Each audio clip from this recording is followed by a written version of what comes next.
မင်္ဂလာပါရှင်သမီးကအရန်လက်ထဲမှာရေခွက်လေးတစ်ခုတနေ့ကုန်ရေတွေဆုံးလို့အမေကချိန်လုံးနဲ့လိုက်ငါကတော့ပြုံးပြီးပြေးတယ်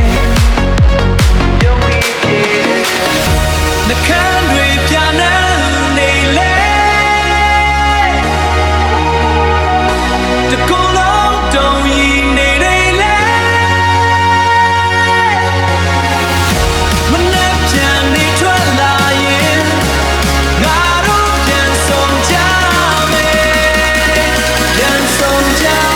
မယ်မနဲ့ပြန်နေထွက်ရင်တခါပြန်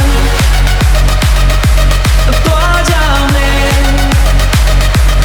သွားကြမယ်သွားကြမယ်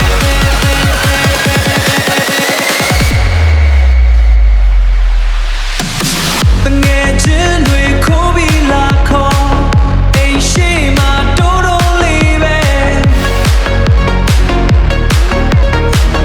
အေးတန်ကိုငါတို့မကြောက်ဒီတွေမှာပျော်နေတော့မယ်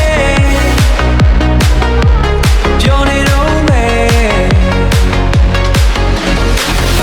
နှကန်းတွေပြာနေ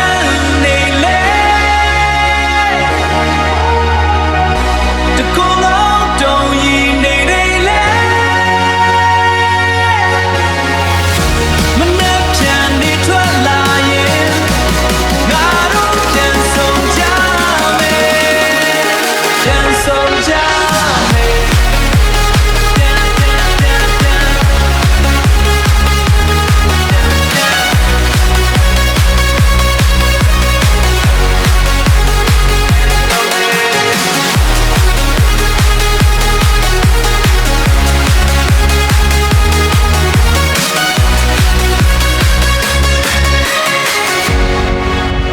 ရေခွက်လေးတစ်ခု